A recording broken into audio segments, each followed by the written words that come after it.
तुम्ही आज उमेदवारी अर्ज दाखल केलेला आहे, काय भावना आहेत? उमेदवारी अर्ज दाखल केलेला आहे आणि याच्यामध्ये एकच भावना आहे की जरी लोकशाहीमध्ये आपण आहोत, तो लोकशाही वाचवण्यासाठी लोकांना एक पर्याय म्हणून उभे राहायला पाहिजे.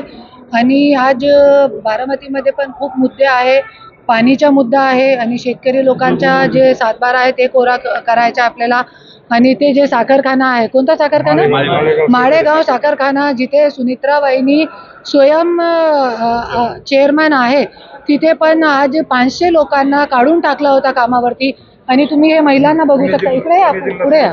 आणि हे पुणे जिल्हा सुरक्षा रक्षकने जे इथे कामगार 600 लोकांना, आज कामगार लोकांच्या पाठीमागे कोणीही नाहीये, कोणता पक्ष नाहीये, कोणती सुनित्रा वहिनी नाहीये, कोणीच नाहीये त्याच्यासाठी. आणि आज ह्यांचे विचारपूस करण्यासाठी ह्यांच्या मुद्द्यावरती आज 5 वर्ष कामावर असताना न विचारता हे लोकांना कामावरती काढण्यासाठी आज इतका मोठी चूक करताय. आणि त्यांचे प्रश्नावर मुद्दे उचलणारा पण कोणी नाहीये. त्याच्यासाठी आज हे सगळे मुद्दे घेऊन मी इथे अर्ज दाखल जमा केलेला आहे. बारामतीची निवडणूक तुम्ही जिंकाल याचा विश्वास आहे?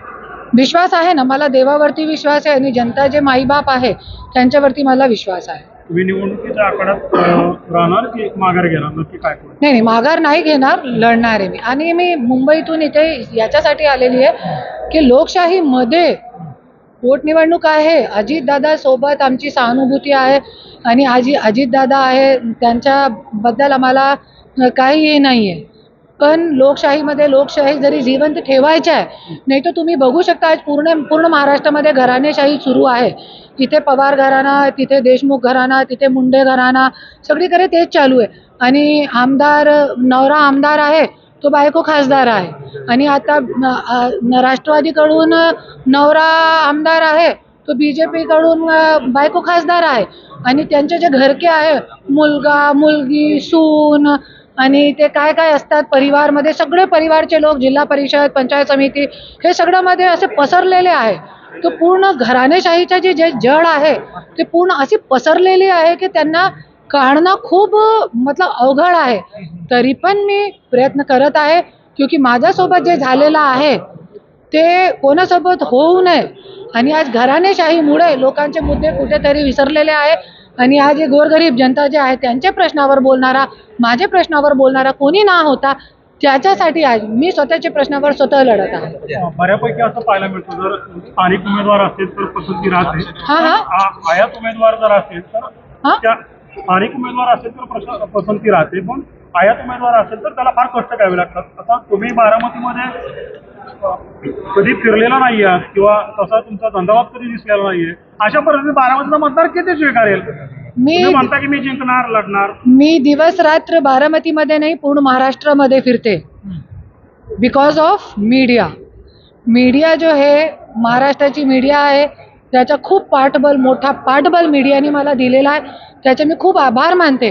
आणि जसे तुम्ही सांगितलं की मी फिरलेली नाही आहे, दिवस रात्र मीडियावाले लोक मला दिवस रात फिरवतात, फक्त बारामतीमध्ये नाही, पूर्ण महाराष्ट्रामध्ये. तो आज करुणा धनंजय मुंडे जे आहे ते नावाला ओळखीची गरज नाहीच आहे आणि फिरण्याची गरज पण नाही आहे. लोक मला निवडून देतील या गोष्टीची मला खात्री आहे.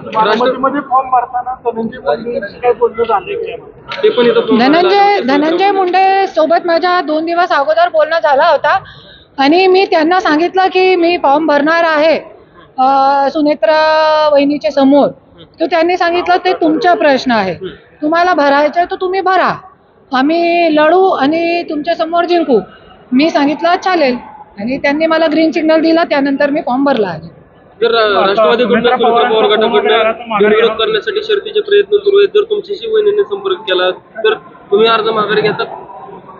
अर्ज माघार घेणार मी असं सांगू शकत नाही आता, है ना, क्योंकि मला तो लढायचा है. त्याच्यासाठी मी इतके लांबून मी आलेली आहे. 140 की स्पीड से मैं खुद गाड़ी चला के आई हूँ, क्योंकि पर्याय देणं खूप गरजेचं आहे आणि द्यायला पाहिजे.